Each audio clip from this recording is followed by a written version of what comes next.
Restarting issue എന്നാണ് പറഞ്ഞത്. നമുക്കൊന്ന് ചെക്ക് ചെയ്ത് നോക്കാം.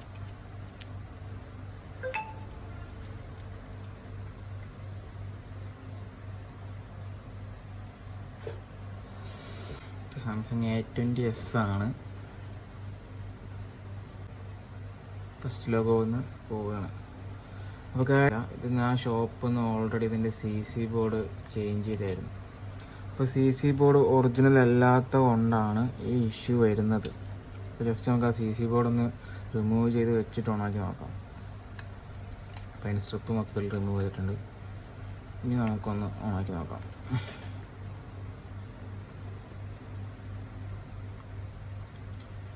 ഇതിൽ ഫസ്റ്റ് നമുക്ക് സ്വിച്ച് ആയിരിക്കും. പിന്നെ നമുക്ക് വരുന്നത് ബാറ്ററി. പിന്നെ ഇത് രണ്ടും നോക്കിയപ്പോൾ ഇത് രണ്ടും അല്ല. പിന്നെ ജസ്റ്റ് ഇതൊന്നും ഇല്ലാണ്ട് ഓണാക്കി നോക്കിയപ്പോഴാണ് നമുക്ക് ഇതാണെന്ന് ഫൈൻഡ് ചെയ്യാൻ പറ്റിയത്. അപ്പോൾ A20s ഇങ്ങനത്തെ റീസ്റ്റാർട്ടിങ് ഇഷ്യൂ വരാണെന്നുണ്ടെങ്കിൽ CC ബോർഡും കൂടെ മാറ്റിയതാണെന്നുണ്ടെങ്കിൽ അതും കൂടെ ഒന്ന് റിമൂവ് ചെയ്ത് ചെക്ക് ചെയ്യുന്നത് നല്ലതായിരിക്കും. നമുക്ക് മാർക്കറ്റിൽ പലതരം CC ബോർഡ് ഇപ്പോൾ അവൈലബിൾ ആണ്. അപ്പോൾ അതിൽ വരുന്ന എന്തെങ്കിലും മിസ്റ്റേക്ക് കൊണ്ടായിരിക്കാം അങ്ങനെ വരുന്നത്. അതിൻ്റെ പഴയ CC ബോർഡ് ഇത് CC കംപ്ലൈൻ്റ് ആകുമ്പോഴേക്കും ഇപ്പോൾ എല്ലാവർക്കും ഉള്ളൊരു മെയിൻ പരിപാടിയാണ് ഡയറക്റ്റ് CC ബോർഡ് ചേഞ്ചിങ്. പക്ഷെ അങ്ങനെ ചെയ്യുമ്പോഴുള്ള ഇഷ്യൂ ഇതൊക്കെയാണ്.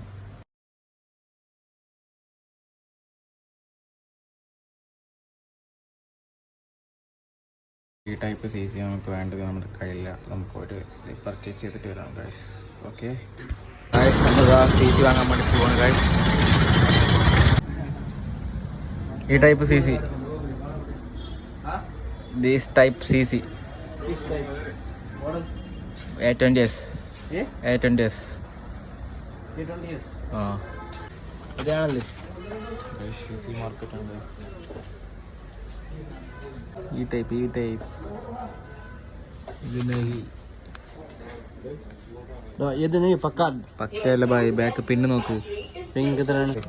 ഇതന്നെ 5 പീസ് ഇருக்கு. ഓക്കെ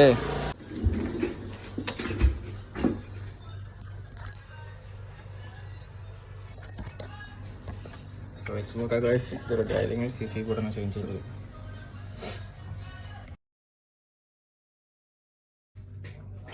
അപ്പോൾ ഗൈസ് നമ്മൾ CC ഒക്കെ മാറ്റി പക്കയാക്കിയിട്ടുണ്ട്.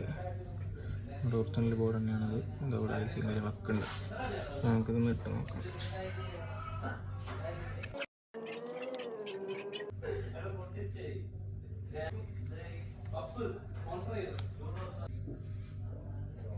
അപ്പോൾ ഇതിൻ്റെ ഒറിജിനൽ CC ബോർഡൊക്കെ CC മാറ്റിയിട്ടപ്പോൾ ഓക്കെ ആയിട്ടുണ്ട്. ചാർജ് കയറുന്നുണ്ട്. Setup full okay. നമുക്കിത് ഇങ്ങനെ തന്നത്. അപ്പോൾ നമുക്ക് തിരിച്ച് കവറിലായിട്ട് കൊടുക്കാം.